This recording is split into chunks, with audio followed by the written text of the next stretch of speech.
Hey everybody, this is Rydo and we're back to another live stream of Hearthstone. So, we've got 3 daily quests, a couple to trade out. Hasn't been the best. Let's trade out playing the rogue cards, I suppose. So, these are going to be pretty cheap. The only difficult one is win 5 games with Paladin or Priest, and even at that, that's not going to prove to itself to be incredibly difficult. Let's see.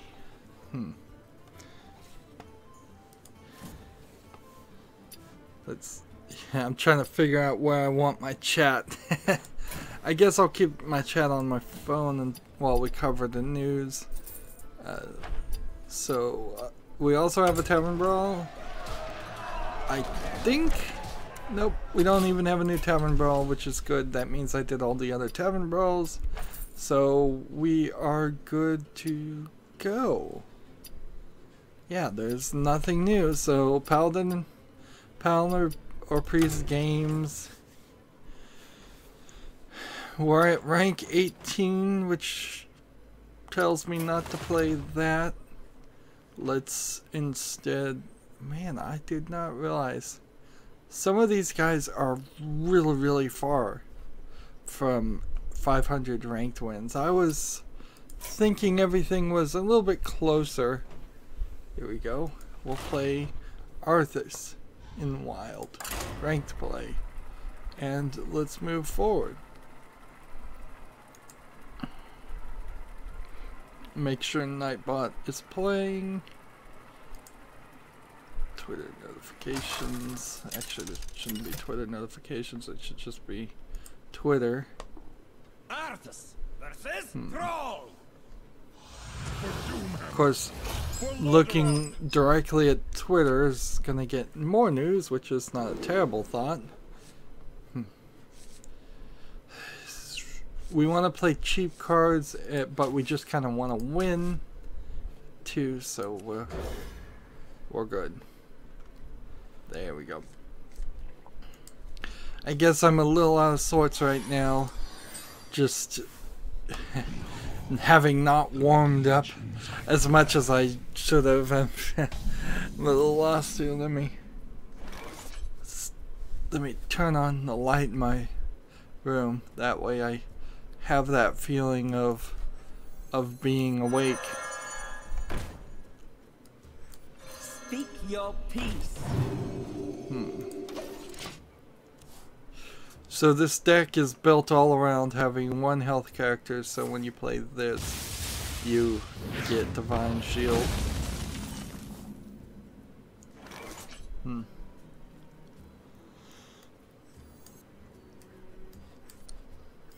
Back to your homes. Let's see. Apparently, .hackgu last recode is a remake of the PlayStation 2 version of the game, so I'm looking at some shot-for-shot comparisons, and exactly 2. No, it's a video. Okay, so shot-for-shot comparisons in video form. All right. So with PlayStation 4 being the 4th in a numbered series, the question, I guess, goes back: how many of those games are worth remaking? In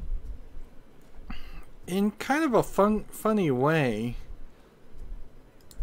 if you consider it, there was like 800 games that came out for the Nintendo Entertainment System, and how many of those got remade for the Super NES? Probably none. Let's say that the Super NES had let's just say another 800. I'm not certain for sure. It could have been 1100, it could have been 400. Certainly not a small number of games in either one, but how many of those Super NES things went on to the Nintendo 64? The answer is almost none. We haven't been in business of remaking, at least in this generation of video game consoles, in the next second generation of video game consoles, until very recently. So, with the Xbox One being the third console, it's adding some backward compatibility, but it's not really remaking a lot of Xbox original games besides Halo. There's... Let's just have to play this, I guess. Wow, I'm losing. Well, at least I'm capable of playing. It's really only the PlayStation 1, PlayStation 2, PlayStation 3 games that I feel like are going to get heavily focused on remakes, particularly because I don't think they have as much of a lineup as the other consoles. But I don't know how many of those. I guess part of it also is because the Sony PlayStation is so focused on the Japanese games. The idea here of reselling things to the Japanese market is much more ingrained. In their other things, it is totally not unheard of to remake, particularly anime. It's like, here's the DVD, here's the Blu-ray, here's the special edition, here's the limited edition, here's the remastered edition, here's the remastered edition, here's the limited remastered edition. It's not unheard of at all, and so it might just be that Japan as a target market is more willing to rebuy games, where the Western game creators don't want to spend the time to remake things. You can see that with like Shadow of Colossus too. Deal 1 damage. Should have hit that guy.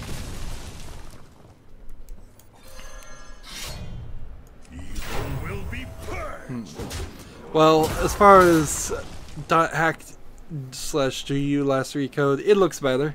Clearly, a PlayStation 2 version, it's been reskinned for PlayStation 4. However, that being said, it doesn't look amazingly good. I guess the story is interesting enough for them to make a remake. But it does look better, and that's what's to be expected. It doesn't look great, though. Yeah, I already said that. There you go, we have somebody on the chat. Let's see. Darian1038 saying what up. Hey, Darian. Let's see, there's this Switch version of a game called VOEZ. Haven't even heard of it. And yet it has sold 40,000 copies of its physical edition with controller support. It's a digital version right now, and the physical version is going to come out in early 2018 in Japan. What is this game though? Yeah. It's like,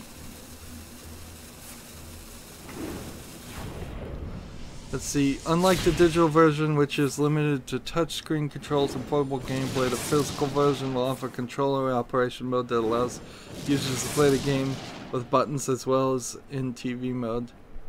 Other additional elements are being planned, but have yet to be announced. So, it seems like VOEZ is a mobile game, and it's coming out on the Switch is what they're trying to say.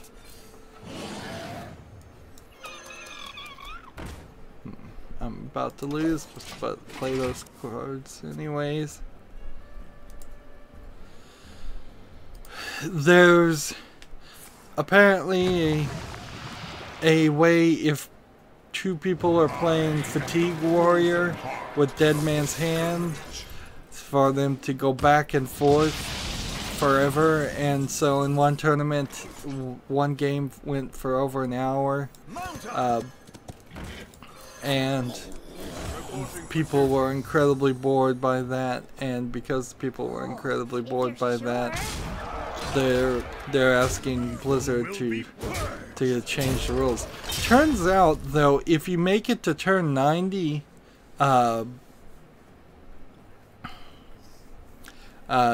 you end in a draw anyways. So the only rule I think they could probably change is have a more realistic number of turns. If you took it from turn 90 to turn 45, well, depends on if turn 90 is for both turns or one player. I guess is part of the question there.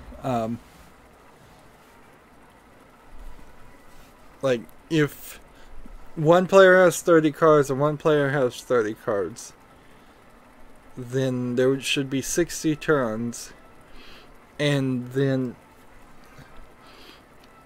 after that there would have to be another 15 turns per player, and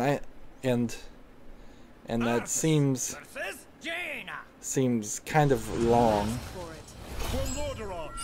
So that seems really long. Honestly, I would prefer they fix this by just having a major rule change, where once you draw and you're out of cards, you just immediately lose. I think that speeds up a late game really quickly and makes it incredibly dangerous for you to try to play a late game scenario, because at any point, if you are counting and you have like 2 cards left or 1 card left, and your opponent plays something that makes both players draw 2 cards, you could just win right then and there. And I've wanted that for other reasons for a long time, and I think that would certainly help. Excuse me, you are on fire.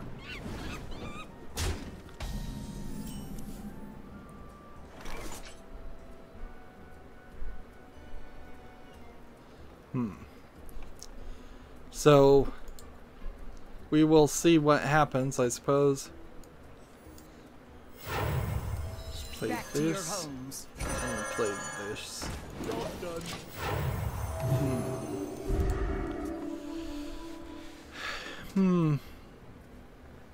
Feels kind of like a laid-back day. Probably because I've been sort of laid back, but I've also been sort of working. I'm going through all of the games that I got for free for Thanksgiving, November, and there's definitely just a level of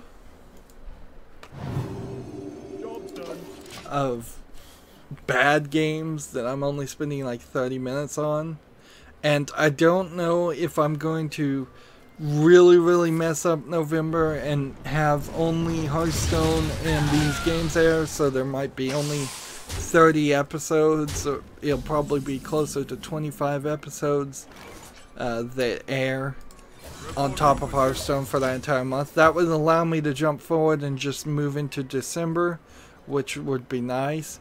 Maybe every year I should just skip ahead 1 month and have limited content that way.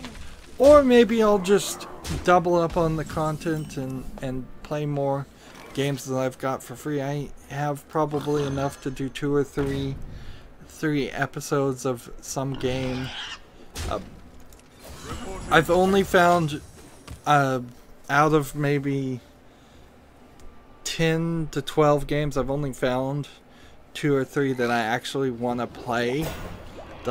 And even though they are something I might play, I really don't have any interest in, or an investment in it, because I didn't purchase these games. Like, so they're just not something I wanted in the first place. A lot of the games are multiplayer, and if they're multiplayer, they're kind of already out. A lot of the games are just old. Some of the games don't work. Some of the games are unplayable, playably difficult. There's one I played that looked really good. It was published by Sega. It looked like it was totally a playable game, but it was just incredibly impossible to actually play, because it had QuickTime events you had to do to beat every single enemy, and if you failed the QuickTime events, you just died. You took damage and you probably died, and there was no way of beating the enemies until you figured out the QuickTime events. So by the second level, I found this one QuickTime event that I just couldn't figure out how to beat at all. It was telling me to hold down the A button. I was holding down the A button, and it says, "No, you screwed up." I wonder. There's apparently a game out there that's called Astrologaster. It's an astrological comedy. From the team that made the pop-up book puzzle game Tingami. I haven't heard of either one of these games, but it looks like it's mostly a cell phone game. So, however informative that is.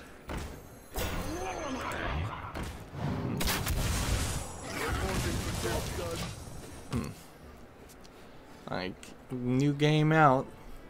We're right in the middle of Tokyo Game Show, so eventually I'm gonna scroll into a lot of Japanese games that are gonna be announced. So prepare for that, I suppose. We're those who wield it.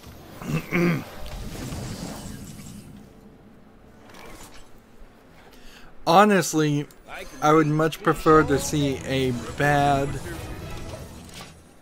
Japanese game or a mediocre Japanese game over a mediocre Steam game that is just released by somebody in the United States or somebody from Russia or someplace in the West, because at the very least the Japanese games borrow / steal from a lot of animes, or they're based off animes, and at least they put some drama in it, at least they put some pride in their animation, even if it is just still images of characters. It's kind of what I came down to when I was testing out multiple clicker games. At the end of the day, I'd much prefer to play Sakura clicker over Time clicker. However, in reality, I've played a year plus later, I've actually played a lot more time clickers, in the sense that I've left it running in the background, because it's a little bit more of a detailed game and has more things you can actually do, but visually it still doesn't look that interesting. An ex-Valve, let's see if we can get the person, the name of the person. Former Half-Life writer Mark Laidlaw, and now, no, that this doesn't have anything to do with him. This jungle has many secrets. What a terrible article, just naming the wrong people. Kyle George has released a new Half-Life mod, available now free. It's called Half-Life Mod Caged. It's a short single-player episode set in a prison. found parts. The reviewers found parts that were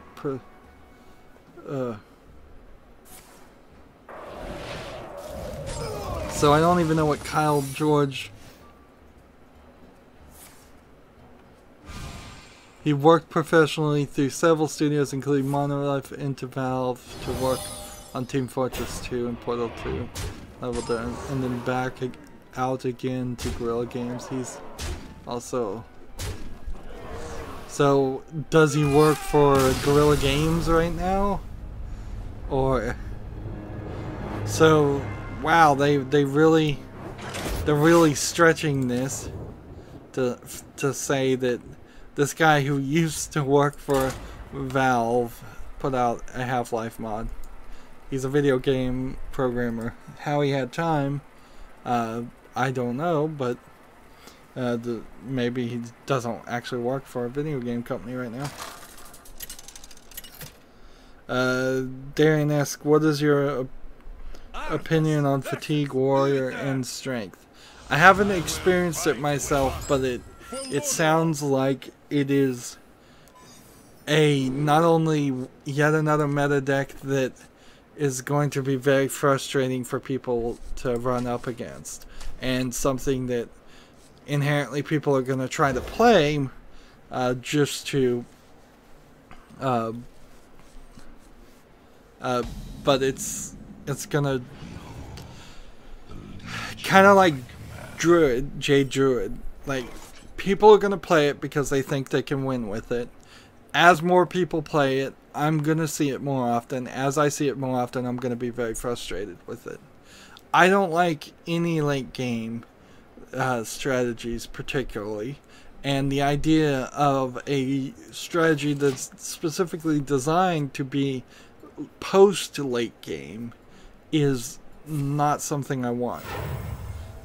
Like I was saying before, a Fatigue Warrior strategy works really good if you lose the game the second you run out of cards. If you have to gamble it against that incredibly high risk, then I'd be alright. I'd be like, oh, this guy's playing Fatigue Warrior. As soon as he gets close to running out of cards, I'll play the Murloc that makes both players draw 2 cards, and he'll lose. And then there'd be some balancing. But that's not how Fatigue works right now.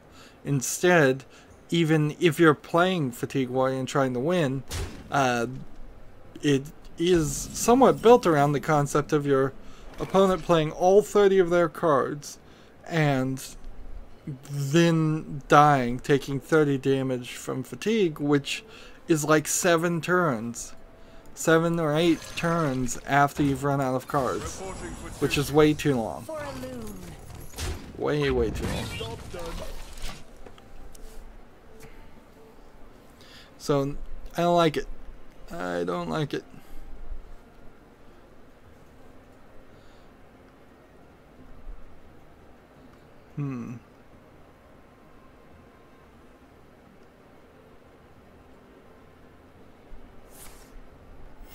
Reporting for duty.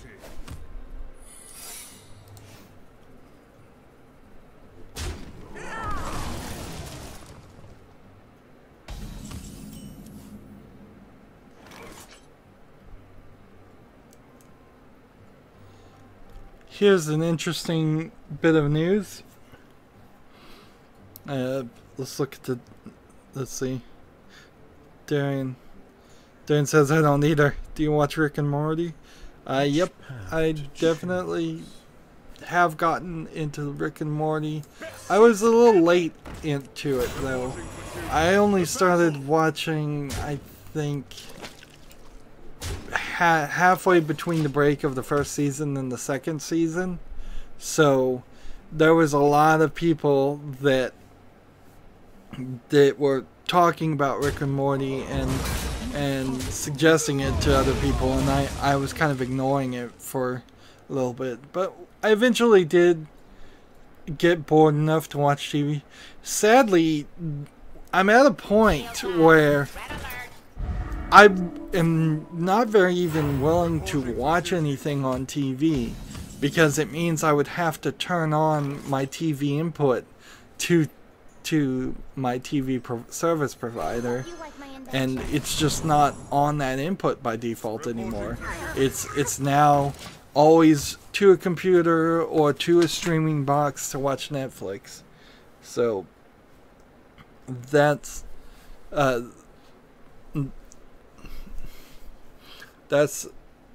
so like if there is something new and interesting on TV, I'm kind of late to the party, which is fine because that's kind of what I want to happen too. I want to be so late to the party that I see new things on Netflix, and it takes about a year before something shows up on Netflix anyways. Particularly, I've had that experience with Doctor Who because I got rid of BBC America, and by getting rid of BBC America, then the only way I can see Doctor Who is to wait nearly 2 years until it comes. The most recent season is 2 years old and shows up on Netflix. I would say Rick and Morty is pretty good, but it's getting a lot of pressure put on it to be excellent. I think people are slightly overhyping it. This is kind of, I think, what happened a lot to Family Guy and The Simpsons, although The Simpsons was a lot longer ago.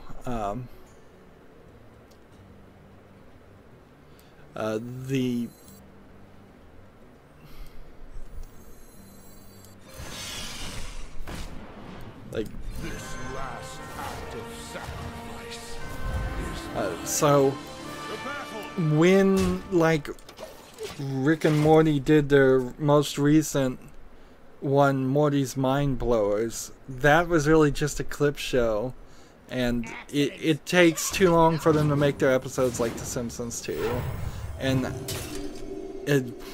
I would have. There's almost undoubtedly going to be a point where we say it would have been nice if Rick and Morty had kept itself a little bit tighter and a little bit more a little bit more edited and didn't put in filler parts or just stretch it or just add things. There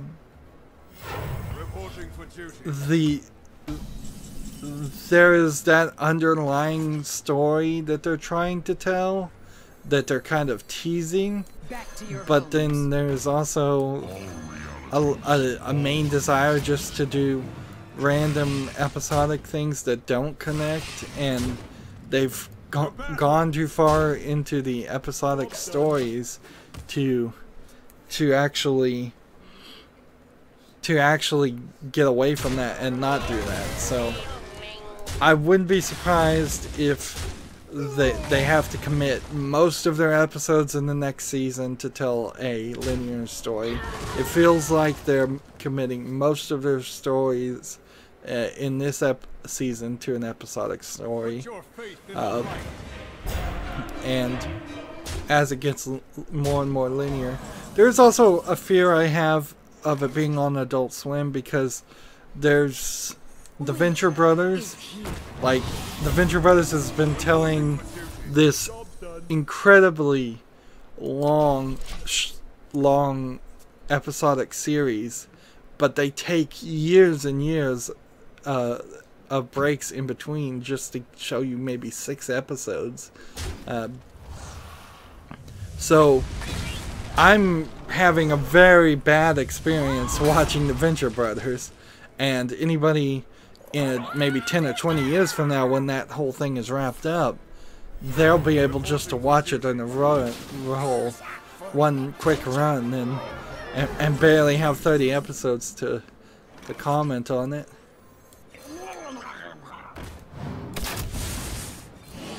The battle. Let's see. It's also cheaper just to watch Netflix then. That is the idea. Darian said that.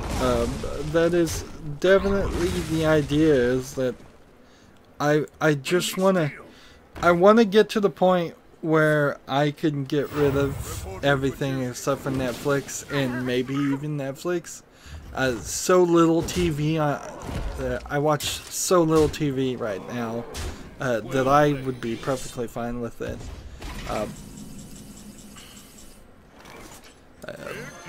However, the people I live with wouldn't be fine with it.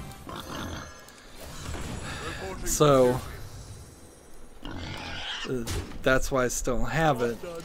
But my television bill every monthly is the second highest bill, with electricity being the highest bill, and it's totally not the second most used thing. In no way is it worth what I'm paying for it. Reporting for duty. Moving back to the news, apparently Palmer Luckey, I'm just going to editorialize here, likes to cross-dress every now and then. So Palmer Luckey is the founder of Oculus Rift, and I kind of hoped that we would never have to talk about him again, because he was also the person that was accused of stealing technology from ZeniMax, the parent company of Bethesda, and several other companies. And so they sued Facebook when Facebook bought Oculus Rift, and they've won, and they've gotten a huge payout. I don't know if they've actually seen any of that money. And then in the trial, Palmer Luckey was very bad at being at seeming honest and straightforward during the questioning, interviewing of him, and so they, I think, pretty much have fired him after they lost the case. It seems like Facebook didn't like him either. He seems to be a real pain to have on your payroll. However, that being said, he's still trying to promote VR, and in his effort to promote VR, that he went to a event in Japan called the AVRS Hinta VR Pool Party with Palmer. So it seems like it was all built around him, if it's in the title. He was there to talk about the application of VR in adult entertainment.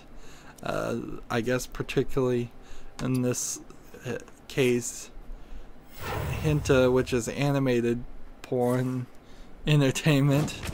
And he showed up in a blue wig and a black two-piece bikini. I'm unfortunately looking at a picture of this. If I am to describe him, he is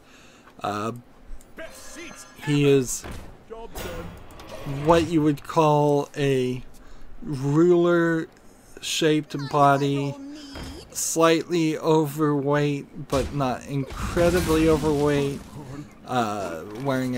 He has a goatee. He has a tan on his arm and is completely untanned at the length of his sleeves. He is, I would say, moderately hairy for a male.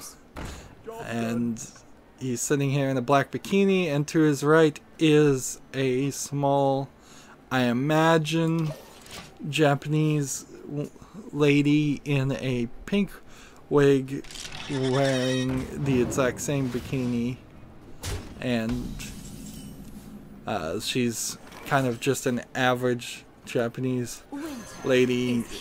Keep in mind, Japanese people are kind of skinny in the first place, and clearly he thinks this is a joke. I don't know if any of that plays in Japan, because they honestly don't think that way. Like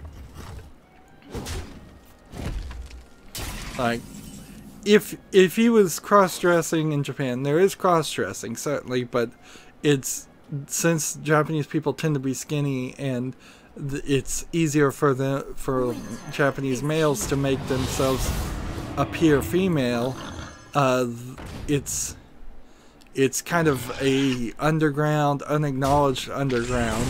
It wouldn't be done outright, and there is, to my understanding, or to my knowledge, no drag queen culture in Japan, where in the West, a drag queen is a person who is dressed as a woman but still isn't really hiding the fact that they're obviously born male and have masculine features.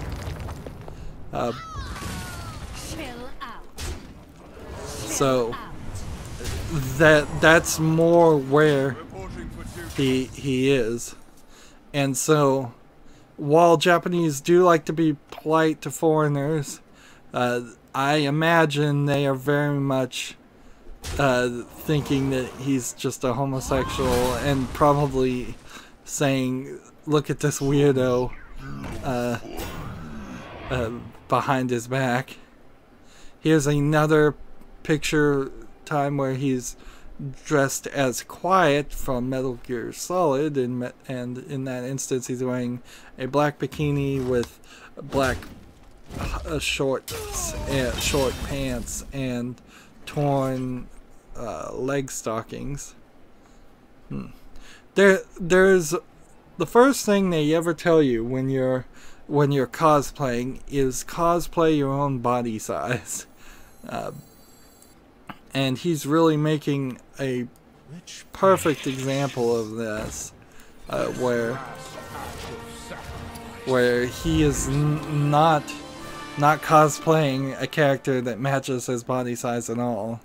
And so if he wanted to cosplay, there are certainly some characters he could play. There might even be a few female characters, but the running theme I'm seeing here is that he just likes to cross-dress or thinks it's funny. So Palmer Lucky has once again tricked me into talking about him. What does any of that really have to do with video games? I don't know. It probably shouldn't have. That was probably not news, if I was to be honest. Yeah.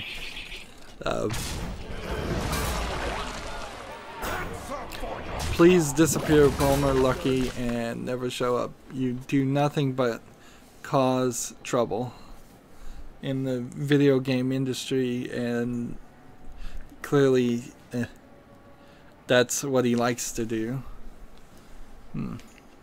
Now, on the thought of hint of VR things, or animated porn VR things, yeah, it's gonna happen, and it will probably sell decently well in Japan, and even a little bit in the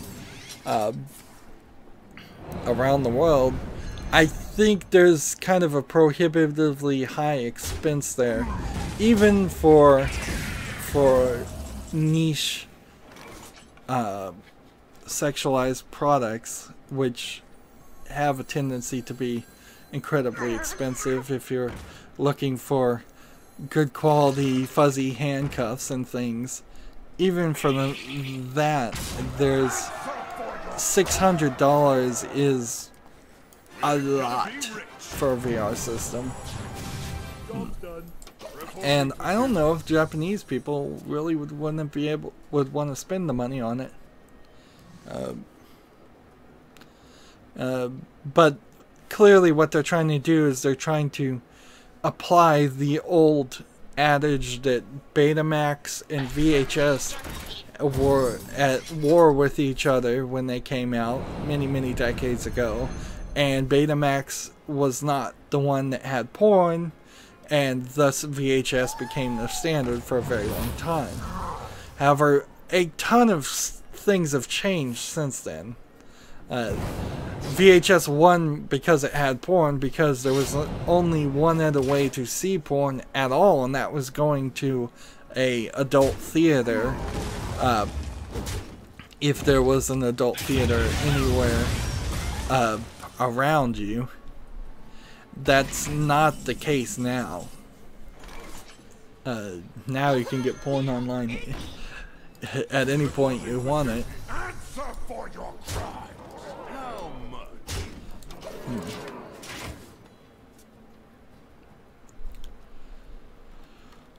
Well, this game here, Tier Owari to Hajimari no Shinjuku, has been delayed to October 15th in Japan, so it looks like it's probably just a visual novel, PlayStation 4, yeah, game. Since it's not even coming out in the West, I guess that's not very much worth mentioning.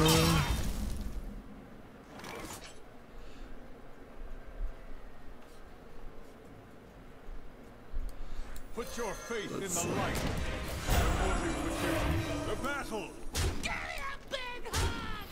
I thought I was gonna win here, but it doesn't seem like I am. DMM Games announces Hifumi Kono directed Democracy, the Meritocracy, or the Two Faces of Araris Ruth for PlayStation 4. Okay, not all of that. Not all of that is the name. The Meritocracy, or the Two Faces of Araris Ruth, is a Machiavellian adventure directed by the Clock Tower creator in the Funukuni for PlayStation 4. So, interesting idea. So if I understand this, you're going to be playing somebody in some point of power, probably a king or something, and you're going to be probably competing against somebody else, and you're gonna have to find complicated trickery ways of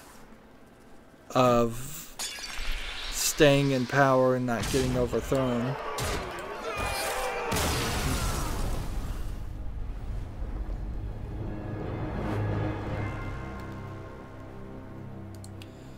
Can't lose stars at this rank, but that's fine. I do need victories. If somebody wanted to play me, I would be perfectly fine with that if they want to let me win. Not too many people on right now, though, so we'll just keep playing.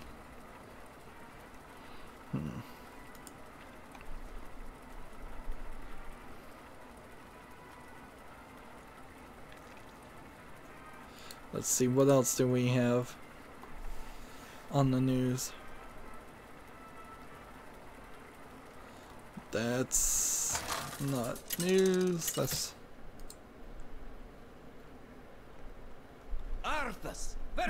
that's not really news. I've got a rant, but I'm trying to stay away from it, honestly. Let me double check the chat. Yep. Let's see.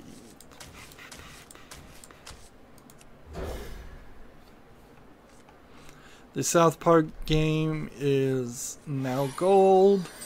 They put out a trailer mocking Kanye's only one music video, I guess. Whatever that is. I don't watch Kanye, so Kanye West, so I don't know. It doesn't matter. I guess the important part of that news is that the game has gone gold. They're done with it. They don't have to make any more edits or changes. And the South Park game previously had a lot of delays, and this game had a lot of delays, so now the people that want to play the South Park game, which doesn't include me, can go play it. or once it is actually available for sale. Nintendo accounts now support two-step verification via Google Authenticator. Probably a good move to use Google Authenticator, although it is worth pointing out that Google Authenticator is actually just a, I believe, open source two-factor authentication algorithm that many different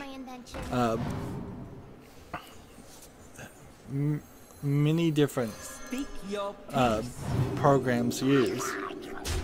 But Google Authenticator makes sense to be the to be the thing that's recommended.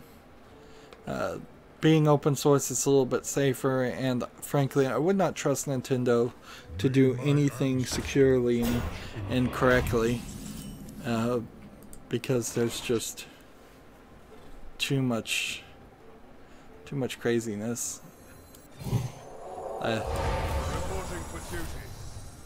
Oh, if you're sure. What a bomb. Let's see, Oddworld Soulstorm is about to come out, and it's expected to be released sometime in 2018. I really tried to get into the Oddworld games. I really wanted to, but Soulstorm actually isn't even a good starting point for people. So, like,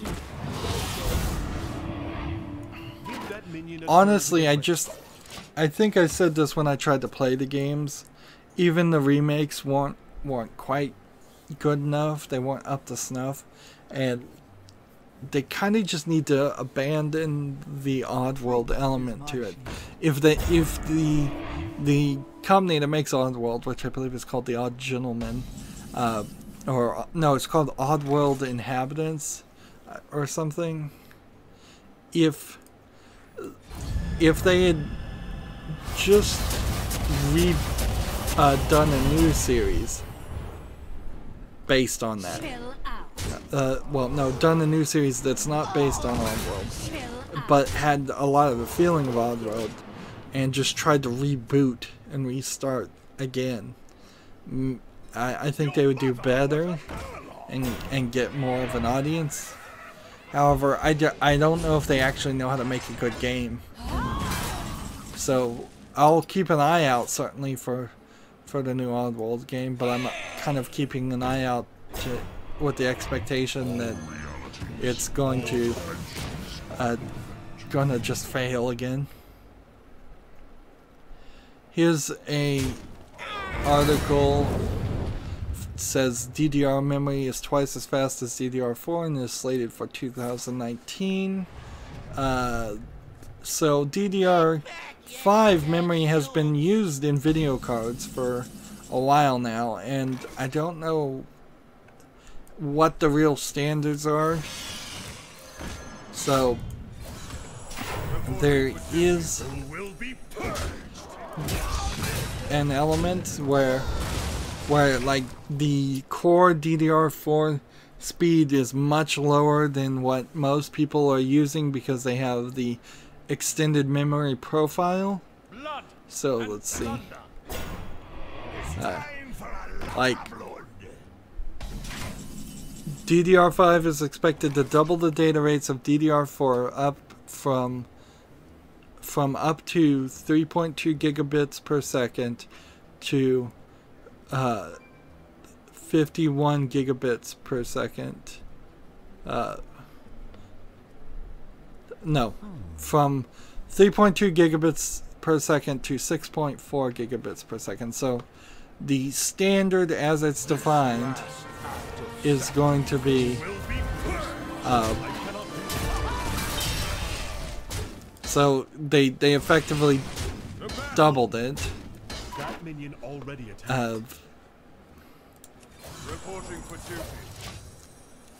And what does that mean? Resulting in twice the bandwidth from up to 51 gigabits per second, which, what does that really mean? 9, 18, 27, No, it would have to be.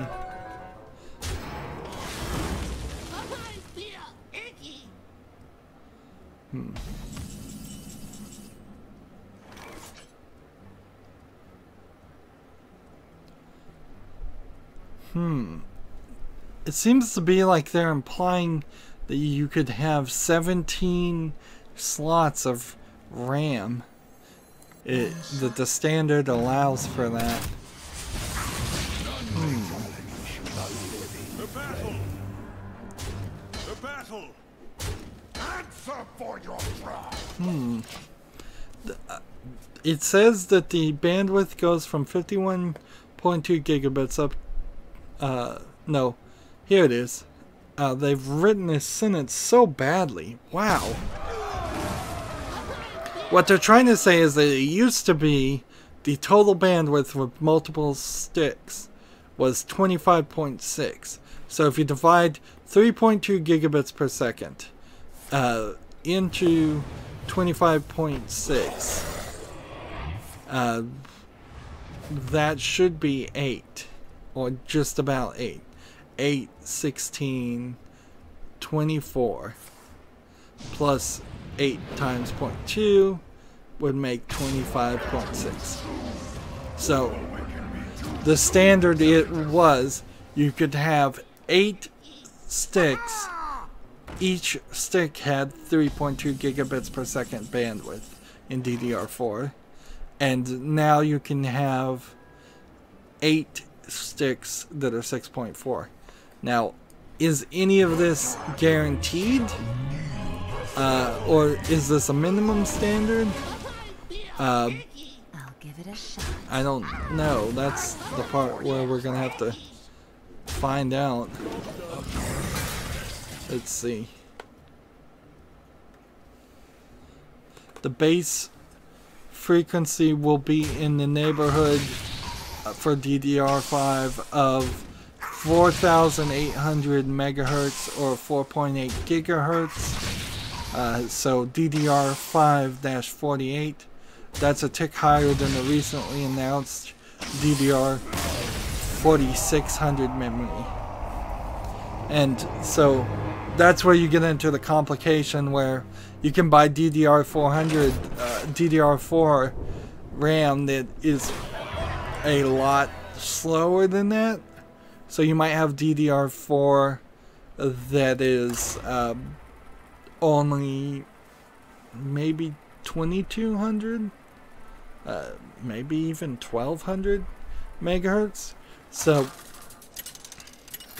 for games in particular, there is a need for more RAM to a certain point. 32 gigabits, 16 gigabits of RAM, probably what a single game needs if you're not doing anything else. But going to 64 gigabits wouldn't be terrible. It's a little crazy to go to 128 gigabits, and I think it's pretty insane to start doing 256 gigabits of RAM, because at the point that you're doing 128 and 256 gigabits of RAM, you're effectively potentially having as much as an SSD. So you could maybe make a RAM drive that held your entire Windows 10 operating system. And inherently having that much RAM doesn't really help you anywhere as much as having more and faster RAM on the video card side. And if we're getting DDR5 RAM in the computer, that probably needs to be balanced with buying a new video card that's going to have DDR6 RAM or extremely high DDR5, a lot higher than what is in your base computer. Video games do like RAM to load levels and things, but at the end of the day, it still needs the video RAM to load textures. So it's not super helpful at extremely high points. Everything is a balance.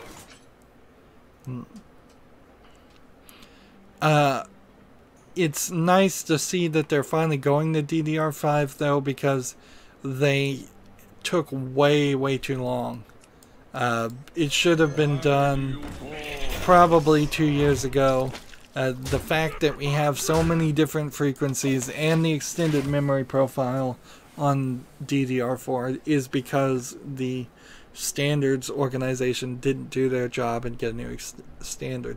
That's why we see things like USB Type-C connectors and USB 3.1 and 3.0, and even Linux, as which used to be pretty slow about updating its kernel numbers and things, has gotten faster and better because there's just this forever ground war of getting higher numbers to show you're making progress. I have like 3 things that are gonna do damage to everything. It's gonna clear the board for sure. Moving on to more closer to video game industry. Inside, the game Inside is coming to Switch and iOS. Let's see if there's a date here. Nope, not really. It's just coming. PlayerUnknown Battlegrounds execs says he's not happy about Epic Games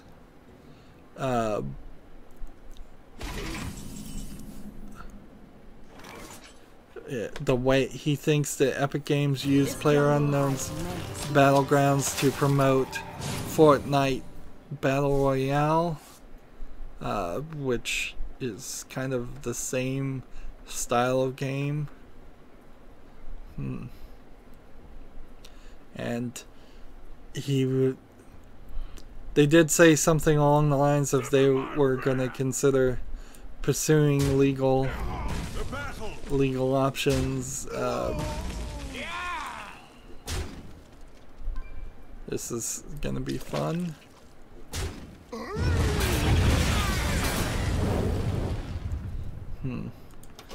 Oh, he survived. Interesting. Like, I think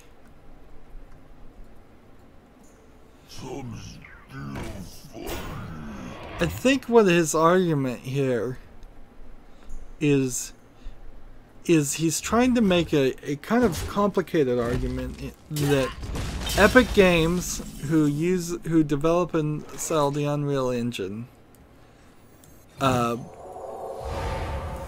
is now coming out with Fortnite Battle Royale, and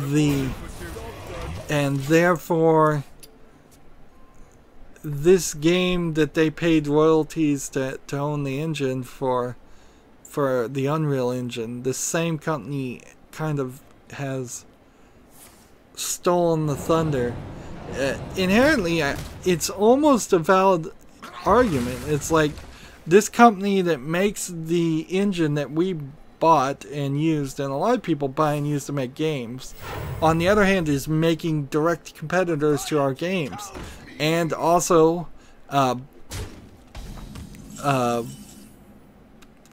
it's possible that Epic Games had a direct vision of PlayerUnknown Battlegrounds code. They may have helped them. They may have worked with them to make the game. So they may have been privy to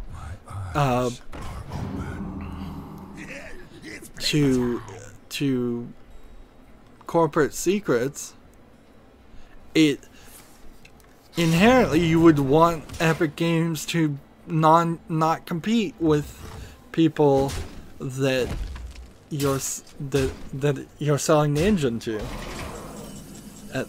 I don't know if there's anything I just said makes any sense. It's kind of like Epic Games needs to offer to make a non-compete clause in their own engine. That way they have confidence, people have confidence to use the Unreal Engine. And the Unreal Engine is a lot more important than Fortnite Battle Royale. And Fortnite Battle Royale kind of only exists because Fortnite itself is not going to succeed. and they know it. But Fortnite Battle Royale is not going to succeed. And here they're saying, he's saying specifically that Epic here used PlayerUnknown's name in promotional material. And on Twitter, like on a video that was posted on Twitter, and they would openly mention that they were fans of PlayerUnknown's Battlegrounds, and we wanted to make the this Battle Royale game mode, and that kind of gave the impression that we were officially involved. I don't think this would really stand up in court, but he's not making as insane of an argument as I thought he was. What it was going to be.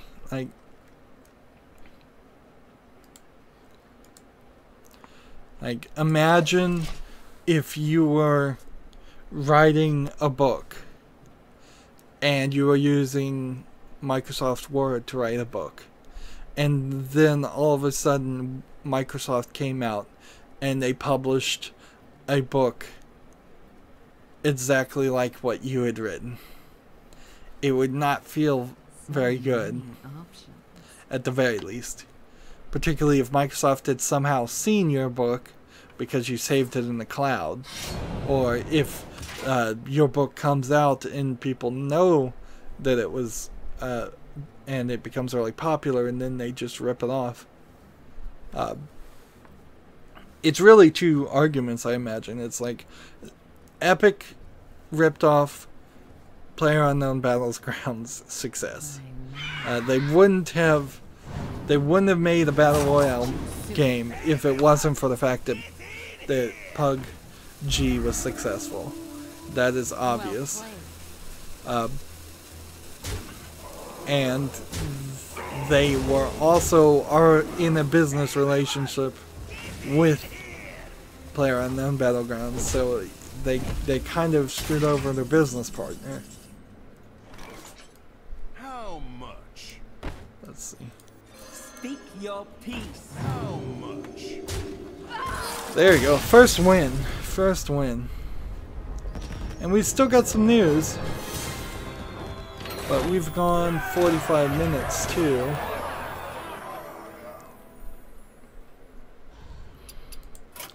Honestly though, since all I have is wins, it's time to switch over to the next record. Oh, well, let me wrap up and then I'll just play Darian. As always, I ask you to like, share, subscribe, comment, and watch every second of my videos. If you want a friend or follow me on basically any social media sites, there's a whole bunch of links down below. Thank you for watching. Have a good evening. Hey everybody, this is Rydo and we are playing Hearthstone. Another live stream of Hearthstone. So, Darian wants to play me and that helps. Hopefully he'll be easier to beat, or he'll let me beat. James Anderson jumped into the chat and he says Leroy Jenkins. Now, Darian challenged me on standard, which means I need to find something I can win, and I don't have a paladin or priest to win, so I guess we're playing the druid helper. Like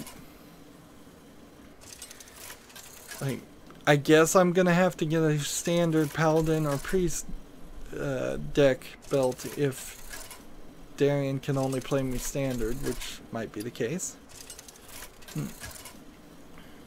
Having a little bit of an awkward day. I don't quite feel myself right now. I feel a little laid back. Not as energetic as I usually am, and I'm usually not that energetic in the first place. Just to be honest. We're going through the news. We still have a lot of news to do, and I guess I'll just keep reading it. Monster Hunter World apparently is coming out. I think Monster Hunter World is different from the big game, but maybe it's not. No, it is the big game. So it's called Monster Hunter World. It's PlayStation 4, Xbox One, January 8th in Japan.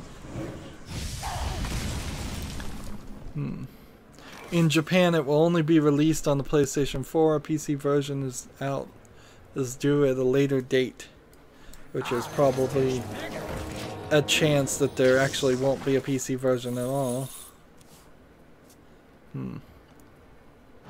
Here's a video of the announcement from Tokyo Game Show. Wow, is it in English? Because it's got Japanese subtitles. No, she's gotta be. She's still speaking Japanese. It's gotta be.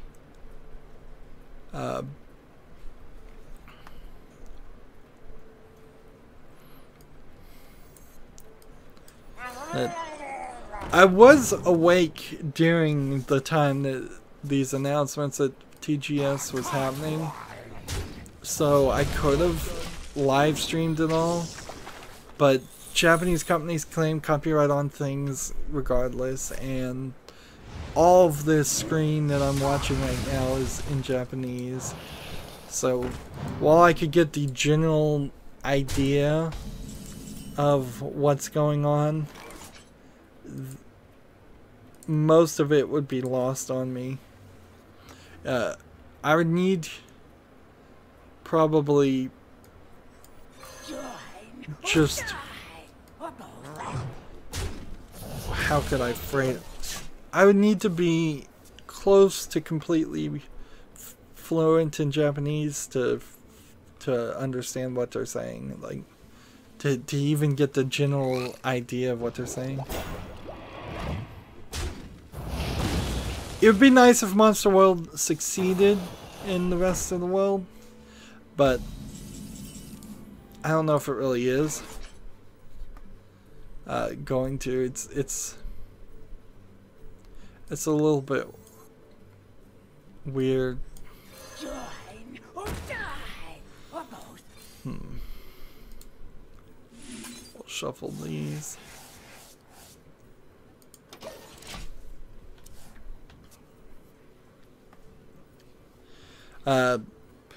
This isn't hugely video game related, but apparently a European Union Commission report didn't find a link between piracy and sales, and then they tried to bury that report because they didn't want to come out and say that, but it's something that we've all kind of known. It's like the people that pirate things typically were either never going to buy it in the first place, were never going to be in the, were never going to be willing to, or were never going to be in the financial position to buy something, or more often than not, they pirate something and then they eventually get around to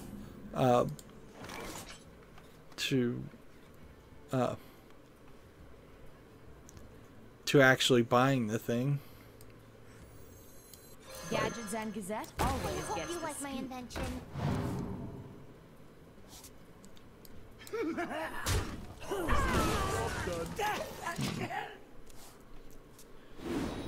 So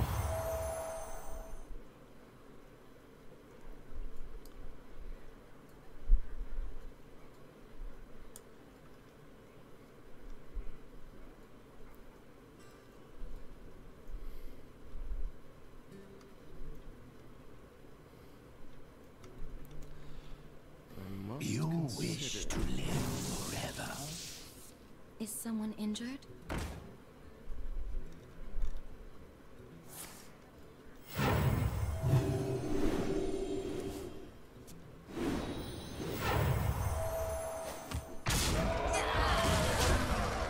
moving on with the news, I guess. I'm reading an article, but it really doesn't have anything to do with video games. So I'll read that later.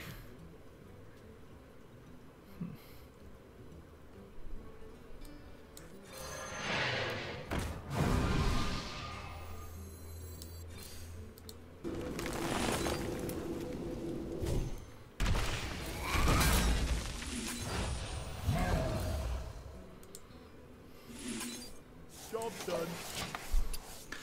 Let's see. There's a game called Girls und Panzer, so it's a German style. And let's see. Girls und Panzer Dream Tank match is due on the PlayStation 4 in Japan as well as in Asia with English subtitles in winter 2017. The Japanese do have a subculture that is really obsessed with tanks and battleships. Like, I honestly think that it's probably because they just don't have very many, since they just have a self-defense force and their constitution established after World War II specifically forbids them from having a military an offensive force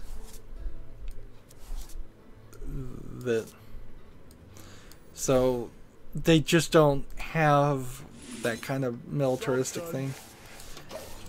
And I really think they're more interested in the battleships and the tanks as in the sense that they are like mecha robots more than they are interested in them as weapons of war.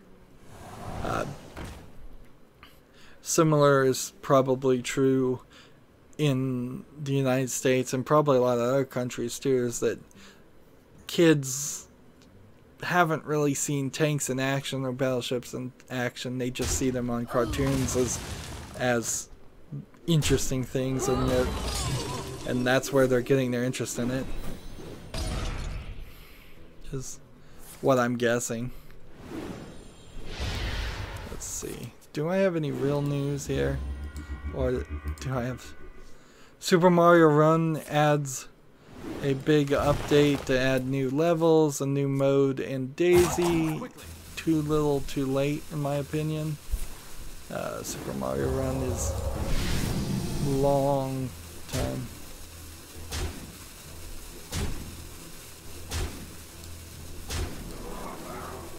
Let's see.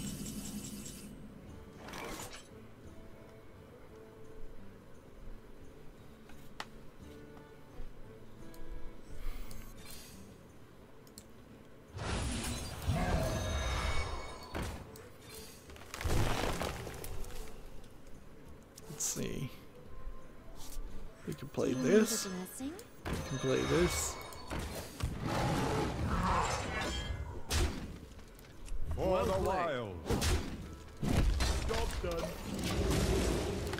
There's a game that's tentatively titled Project One Room. It's the spiritual successor to something called Romania number 203 that's been announced. What kind of game is this? Like, I've never heard of Romania 203. And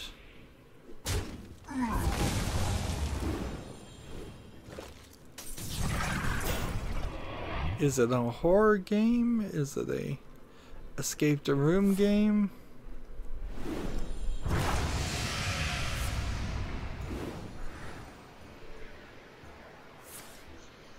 Is it just a you're in a room living your life game?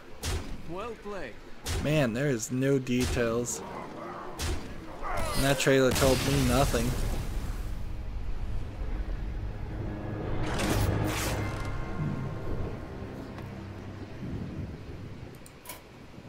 That told me nothing.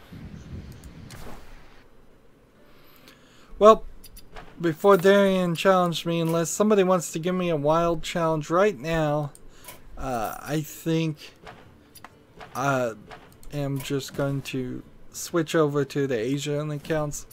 Getting victories is the hardest part of all the daily quests, and I'm going to switch over to the Asia account, actually, not even going to the European account. We'll get to the European account later. But yeah, getting victories is the hardest thing. And those are things I can certainly do later. As we're trying to get the news down. There is a slightly different feeling of how I'm running these streams now. I'm just kind of running until... Oh, here's a challenge a friend. Anybody want to get on the Asia account? Destroyer or Tactic-Torn are the only two people that have even bothered to friend me on the Asia account. So get on the Asia account and we can do a challenge a friend. Otherwise, that's not going to get done. 5 games and Paladin class cards. I did get the Tavern Brawl done off screen, so we have this card pack. I don't want to open card packs when people aren't watching. That seems a little silly, so we'll do that now. And decent chance that all of those are new cards for this new account. Well, yep. Apparently they all are. Let's see. But if I got 5 new cards, why... Oh, I do have 5 numbers there. I didn't do the math right. So, yep, 5 new cards added to my collection. Still a lot of collection to go.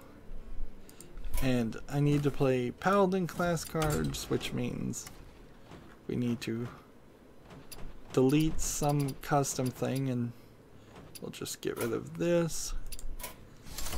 And I'm just continuously rebuilding decks when I do this, because every week practically I get 5 new cards, and theoretically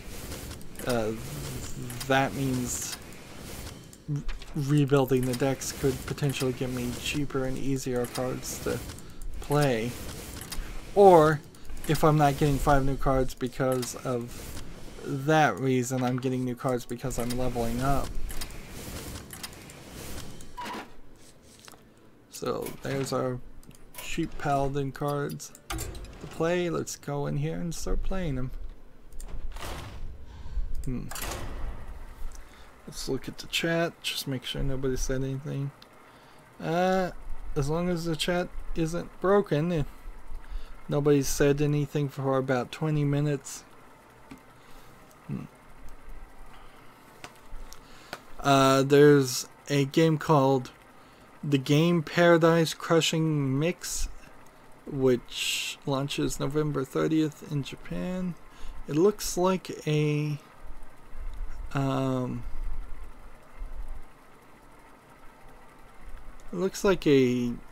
of bullet hell shooter, top-down style game.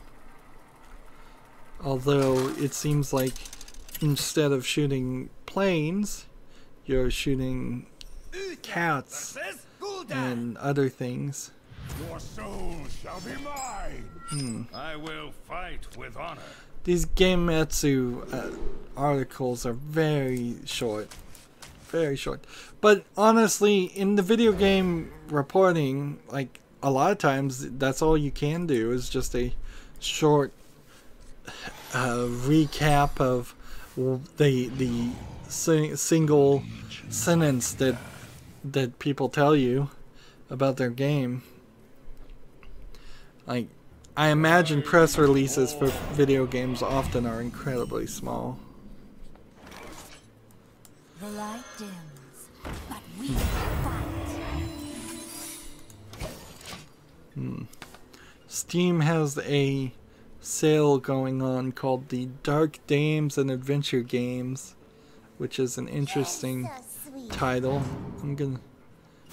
I'll have to see how many of these I really own already, because I own the cat lady, I know, and I may already own Kathy Rain, and I may already own Bear with Me, and so in this bundle I might be able to save some money, maybe not.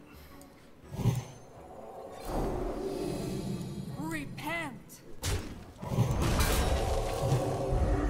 Job's done. I don't talk about Steam sales that often. People can watch them or not. Jade serpent guide. And this isn't news about video games. There's a game called Ginkai Toki Castle Panzers Castle Strengthening. Man, these names are crazy long.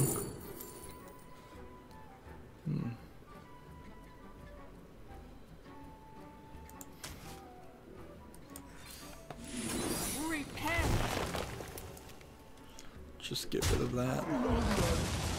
I should have killed that guy first, then played Getaway Kodo. Let's see. At last, a worthy disciple. It's coming out for PlayStation. Ginkai Toki Castle Panzers is coming out for PlayStation 4 on September 28th in Japan. Let's watch it and see what kind of game it is. You know, my whiteboard solution, ever since I stopped using it, it really has saved me a lot of time. It was an unnecessary amount of effort I was putting extra. Job done. So this game looks like a heavily menu-driven RPG, if I was to guess.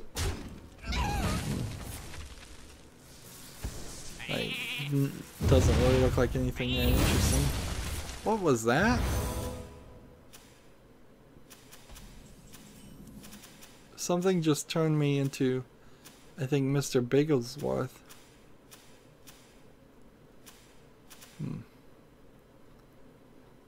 Like this one. Polymorph a random enemy minion. It did polymorph me. Interesting. Face the airs of magic.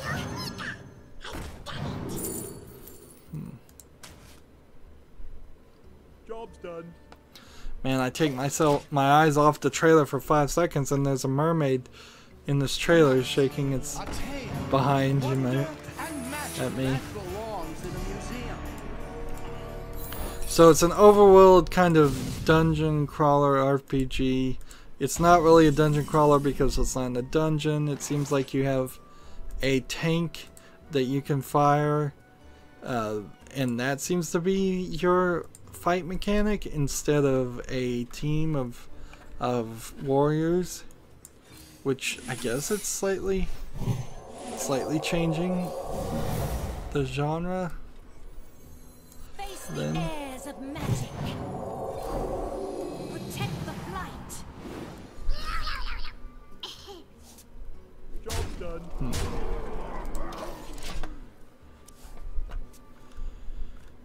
So, yep, another weird Japanese game. TGS, that's all it's gonna be. Near Automata, there was a story about they're hiring a new person on their team trying to take the Nier series and branch it out. I think it's pretty obvious that they have intentions of taking that series and making it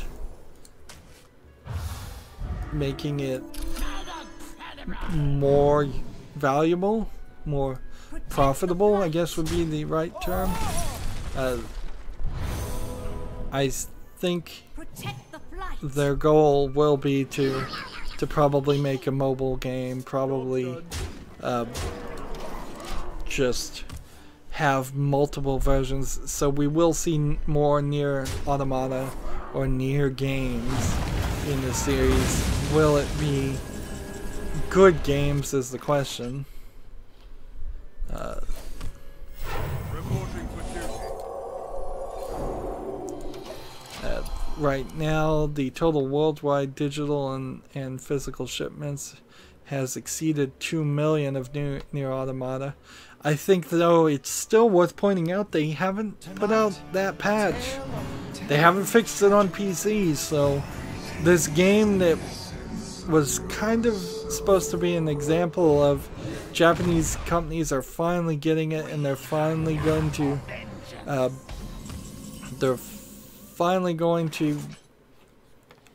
release things in good formats on PC, and they're embracing PC gaming in Japan a little bit more. All of those hopes are not being fulfilled. Job's done. Reporting for duty. I could have played this and won, but whatever. I still want to play Nier Automata. I would be much more likely to not play Firewatch at this point than I would be to not play Nier Automata. Even though both of those games have some problems. Red Phoenix came on and said hello. Hello, Red Phoenix. Darn it, I could have won and I didn't play right. Oh well, I still have a decent chance of winning. But we fight. Have enough mana. Again, I didn't play right. I keep summoning Silverhand recruits when I should look at my cards. And so I think we're getting close to running out of news at this point. So I don't know how much more I want to go. I may just make two episodes today. I'm so far ahead on recording Hearthstone compared to anything else that it still doesn't really upset me if I only make 2 recordings per every 3 days. Rainbow Six Siege is switching to the Counter-Strike Go style of recoil patterns. I don't understand what that means at all. Do you have the So I guess maybe that means that the recoil on the gun is going to work a little bit different. Reporting for duty. For justice. Look, I'm about to lose. Let's just play. Yeah, it is unbelievable I lost there. That belongs in a museum. So apparently, Rainbow Six Siege didn't like, players didn't like the way the guns recoiled, and so they're changing it. And okay, make those small amount of players that are still playing Rainbow Six Siege happy, because that's all the audience you're ever gonna get. I recently played Chivalry Medieval Warfare. Oh wow, actually won. That's surprising. I was not expecting that victory at all. If I was paying better attention, I probably would be expecting it. So I played like a game, I think it's called Chivalry Medieval Warfare, that's a multiplayer only game. It's one of the many games I got for free, and and I was like, yeah, I guess if people want to play as sword slashing games, that this kind of makes sense, but it certainly wasn't for me. Of course, that's pretty much true for any multiplayer game. It's just like, nah, I don't want to play it. I just don't want to play it. With honor. There's a game called Harbinger. Apparently, I've missed.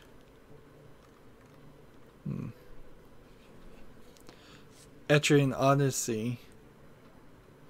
Oh, that's why it's not called Harbinger. It's called Etrian Odyssey 5 Beyond the Myth, introducing the Harbinger class. Okay. I greet you. So that explains why I missed it, because that's not the name of it. I should read the titles better. Here's an interesting one. F.Lux, which is a PC program that adjust the lighting so you don't Light dims. strain your eyes as much during nighttime. Apparently put out an update to work better with games, which is kind of surprising because I would have thought that F.Lux wouldn't have updated. I thought they weren't updating or putting anything more in it. Sadly, I can't use F.Lux because then it would mess up recording, and frankly, for my insomnia, it probably wouldn't help any. More games are coming back to backwards compatibility for the Xbox, which is okay, and I'm on the Humble Bundle page, which tells me I am out of news. Let's see. We can go to Twitter and see what we can get annoyed with. But otherwise, I think this is going to be it. We're not going to, on the European account, get a... you're not going to get a... What am I trying to say? Another pack to open, so there's nothing really to show there. It's just going to be more daily quests. There's, I don't think, a real value in showing off daily quests. So I kind of just want to control my time. If I can get all of the daily quests done, which I will try to do for the rest of the day, I will then move on to playing games that I got for free, and I'm trying them all out for 30 minutes. November is going to be very odd. Like, worst case scenario in November, every weekday there will be one video and Hearthstone, and that's it.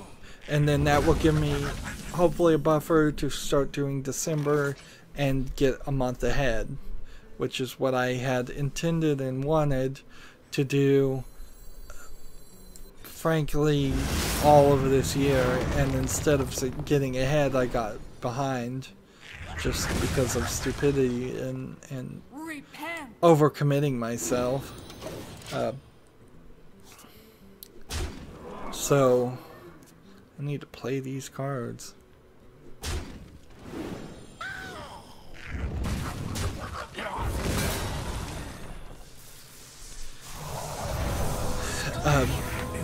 Best case scenario, I play all of the games I got for free, and that somehow turns out to be closer to the 4 or 5 extra things that air per weekday, and there's just a lot of random games. It's still gonna be rather weird, but in the end, I just need to play cards, so I'm gonna play them. It would be better to cover more than one game for 30 minutes. Honestly, I guess it doesn't really matter. And this will certainly fill up my Spotlights playlist, with Spotlights being games I only play like a little bit of, and I don't play all the way through. That doesn't inherently include games that I rage quit, but games that I, knowing at the beginning, just wasn't gonna play. I guess the Mirror's Edge was a good example of a game I spotlit, and then I turned around many months later and played all the way through. And now I'm just scrolling through Twitter and seeing if there's anything worth talking about.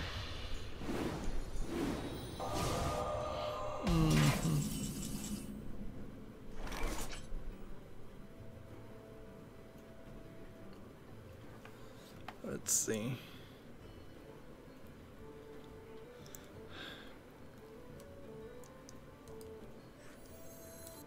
Play this. Play this. Attack. And then lose.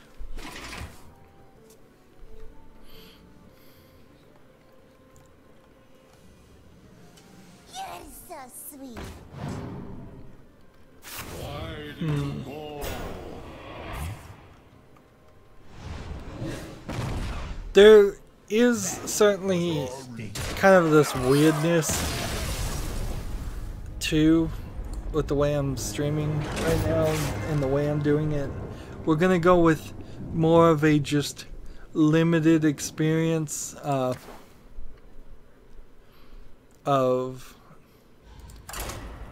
just doing an hour or two. This is what it was supposed to always be, and it got out of hand.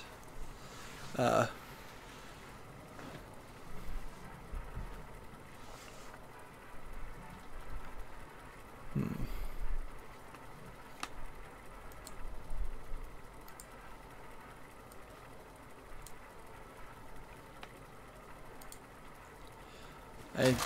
figured out how to get the chat back. Red Phoenix said hola, hola, which again is not English. I guess I'm gonna be a little bit laxer on the English only rule than I probably should. I know what hola means, so I know he's not breaking any of the other rules, but he still kind of is breaking the rules.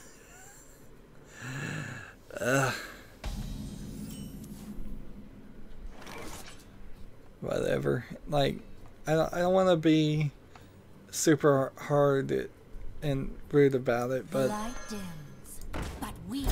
it is just opening this mushy middle ground where people are going to complain when I tell some people that they have to speak in English, and then they're going to come back and say, well, you didn't force this guy to speak in English. This instance.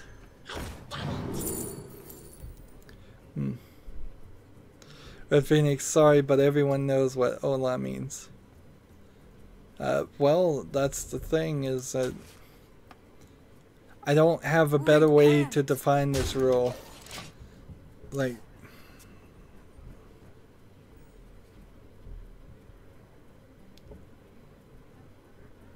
I wish the rule wasn't even there. I wish YouTube just translated things and then it would all be fine. And then the second YouTube does just translate things to English, that will go away, but I don't know how to enforce it a different way.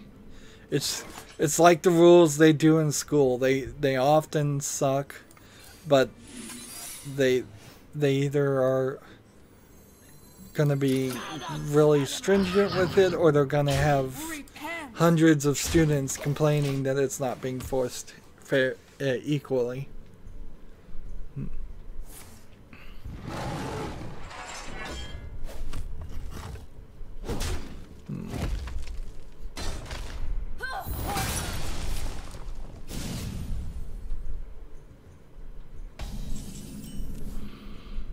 I'm sure there's plenty of Russian people out there that think everybody knows what hello in Russian is too, and I don't.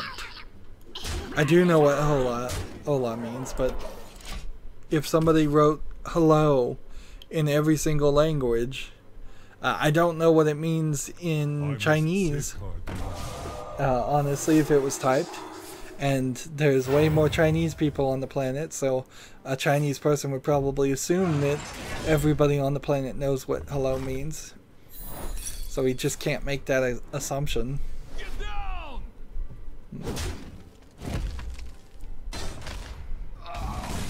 Well, moving on to my other rant. Like, again, I've been rather disappointed with the video game, the main video game industry. They're literally beating a dead horse, and I don't want to beat a dead horse complaining about them beating a dead horse. They're still talking about the whole PewDiePie mess, which honestly, it goes back to the Wall Street Journal article attacking PewDiePie. It's all the same thing. It's literally the same company that's publishing the same articles,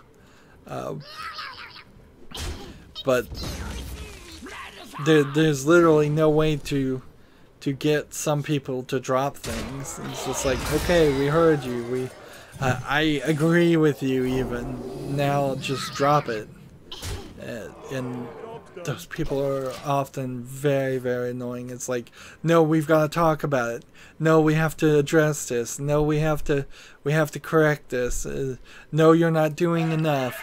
You have to keep doing. You have to keep trying. It's like, man, you're just never gonna drop it, are you? You're just gonna beat this dead horse forever. That really is the phrase to use. There was another thing that was rather interesting. In the latest PC Gamer podcast, they kind of proudly admit that the video game critic industry is incredibly corrupt, because they don't see it this way and they don't realize this, but they went through a list of all of the employees that used to work for PC Gamer, and they listed them all. I guess 5 games with Druid and Hunter's not even worth playing right now, so let's just switch over to the European account and see if we can do something that's a little bit more attainable. They listed all of them. They listed all of the former employees and where they are now, and with pretty much only the exception of Gary Whitta, who is writing the screenplays and scripts for Star Wars and works for Disney. Every single other person that they list in their podcast, proudly, they're not hiding anything, they're not even realizing what they're saying here. Every single one of them works for a video game company now.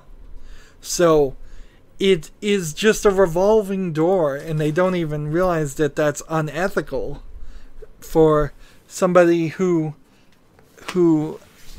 well, for the industry to create this lobbyist-like atmosphere where you review video games for a while and then you become a you work for the publishers, you work for the video game companies. Let's see. Battlecry cards, I guess, is what I need to play. But it's totally not ethical, like, to create that atmosphere, at the very least. If just in general, to take a job for an industry that you were supposed to be impartial of. There are a lot worse examples in a lot of other industries, certainly. Like, it's a lesser known fact that Bill Nye, the science guy, was a lobbyist for an energy company, and he's still kind of taking things to advertise and lobby for things. Like, most recently, some Kickstarter paid him to promote a solar investment company, venture capital thing, and there's a lack of credibility there, certainly, where you're just promoting things and also supposedly presenting yourself as an objective party who's criticizing things. The most obvious example of this certainly is that politicians often will get lobbyist jobs for the things that they were making the laws for, and they know that they're going to get lobbyist jobs. So you can easily bribe a politician to write a law that is good for big oil by just promising or implying, or in general just having a system where it is very common for a politician to become a lobbyist after their term. And it's just unethical. Honestly, if you're a video game critic, if you're a news reporter, whatever you're reporting on, you inherently, if you want to keep your credibility and if you want to keep the credibility of the industry, can never work for the company that you're reporting on. You cannot become a employee of a video game company after you become a video game critic. It just shouldn't happen. Like, I'm willing to say that would be very unethical if I did that. If I was a critic of video game companies and they said, hey, why don't you hire us as a programmer, I'd say no. Like, that's way too unethical. At the very least, you need to space it out. I would say that Adam Sessler, at the very least, when he left working for Revision 3 Games and basically running that, he took many months in which he didn't do anything video game released.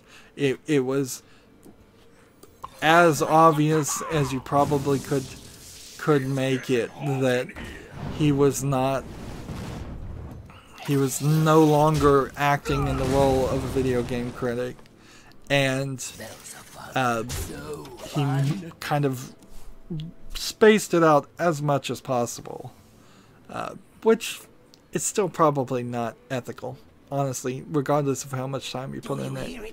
The fact that he was known for decades to be a critic and now he's promoting Friday the 13th is not good. There's a lot worse cases, though. I think Jim Sterling is a prime example of somebody who's unethically crossing the line backwards and forward. He's criticizing games while also voice acting in games. It seems like a lot of YouTube people are specifically going that route. It's like they'll take money and be hired by companies to be voice actors while presenting themselves as critics. You don't see news reporters on even local news or national news taking acting roles on other TV stations, and that's kind of what's happening.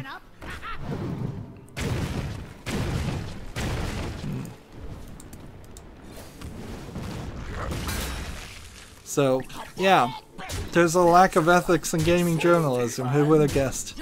Yet again. I'm also getting the feeling that Jim Sterling actually isn't very good at playing games. I don't know if he's ever actually claimed to be good at playing games, but when you go back and look at the fact that he's been covering bad games for the most part, for a major part of his YouTube career at least, he may have just been playing bad games because he kind of stinks at good games. And I'm not saying video game journalists have to be great at games, but they have to be average at the very least. You can't be like the guy who was playing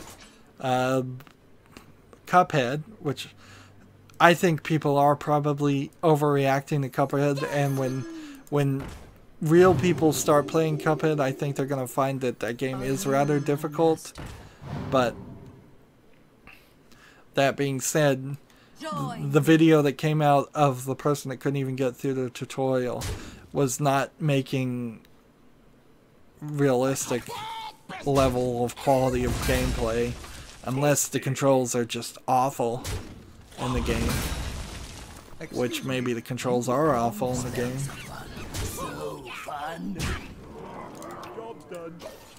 And I don't want to throw stones in glass houses. There's certainly a major number of games that I'm not going to be great at, but you know, I was playing a multiplayer shooter in the tutorial mode, and I was able to shoot the gun. I was able to kill people. And shooters are probably where I'm the weakest. There's probably a level of some games that I just would never have any interest in playing. And so because of that, I might suffer a little bit on those, but Jesse Cox is a YouTube streamer, whatever, that's with friends with Total Biscuit, and he did a video of a started game that's 400% funded. What was it called? Tears of Lust or something like that. And it's a kind of 3D point-and-click adventure set in a eyes wide shut sex demonic cult. I did. So he's playing this demo on YouTube, and he's having to censor so many things. It's like there's so much nudity, and I'm like, you know what? This would be a funny game for me to play on Valentine's Day, but like I did, what was the one, Honey Pop? But unlike Honey Pop, there'd just be so much censoring. I don't think so. And I would have to insist on the game actually being finished before I did anything like that. So, let's see. I think we're good. I think I managed to not get into much of a rant. Hopefully next week is better. I've been incredibly bored, honestly. I didn't even talk about the Giant Beast cast. They went on a 20-minute rant beating a dead horse over and over again. And what's really bad about this is every time they're talking about this PewDiePie stuff, they're not even doing good journalism. They're not checking their sources. They're not listening to PewDiePie's direct videos and his direct posts and comments. They're just reading something that either the Washington Post or the Verge or some other article wrote about him. So some article mischaracterizes what he says, and then PC Gamer, Giant Beastcast, Giant Bomb in general, they mischaracterize the mischaracterization. They're not checking sources. They're not doing good journalism. There's two things in gaming journalism. You have to be good at games and you have to be good at journalism. They're not doing either. But and so they're just beating this dead horse, and I don't want to hear it. They're pushing me away from agreeing with them to the point of ridiculousness, is because they're just so annoying and just won't drop it. Like, it's so full of vitriol and hate that it's losing credibility. And I don't want to get like that personally. I don't want to get to the point where I'm so irritated and full of dislike for the big media gaming journalism that I'm just ranting. There's too many people on YouTube already there, but I also need some news sources. So maybe I'm just gonna have to stop watching, listening to podcasts in total. Like, maybe I'll just have to be less informed. It really sucks. Because half of the news I got today was from PC Gamer, but every now and then they throw in something, some opinion piece, some slant on something. They report about something stupid, and they just keep reporting over and over again. It's not just like one article you can skip. It's, man, I just keep using the phrase beating a dead horse, but that's what it is. It's so bad. And I'm so frustrated with it. And honestly, I don't think I'm even... I think I'm probably late to the party. I'm probably just a few years behind the people I see on YouTube that are just ranting and foaming at the mouth about games journalism being unethical and being garbage. And sadly, the fact that I've become a YouTuber and started streaming means that So, I don't know how I could really fix it, though. The only thing I could ask is, do we just drop the news? Do I just be completely uninformed about new games? The chat's not big enough right now to do that, but that might be the solution in the future. If there's enough people that just come on the chat and people are just going to ask me things, I might just at some point in the future have the chat say, what do you think about this new game? At that point, I'll go look at new games and stop being a news reporter altogether. And just be reactionary to the chat. I think that is the right solution in the long term. I don't know what to do in the short term, though. So, just I kind of wanted to inform my audience. I kind of wanted to be a news reporter, but if every source of news comes with its own little bias, because nobody in the video game industry can be an unbiased news source and just report the facts, then that's all I want. It's just Dragnet, just the facts, ma'am. That's all I want. I just want the facts, and I don't think that's too much to ask. And you're not even getting it on my channel now because I'm being affected by this, by annoying other news sources. Well, I was wrapping up saying I managed to not rant too much here. I think I still haven't managed to rant as much as I could have about this. I'm going to work on all of these quests just off screen. There's nothing really going on in chat. We've done 2 45-minute episodes. I wanted to get back to more consistent times. So there's some daily quests everywhere. Some things I'm going to probably have to trade out. A watch and learn is not likely to happen on the Asia account.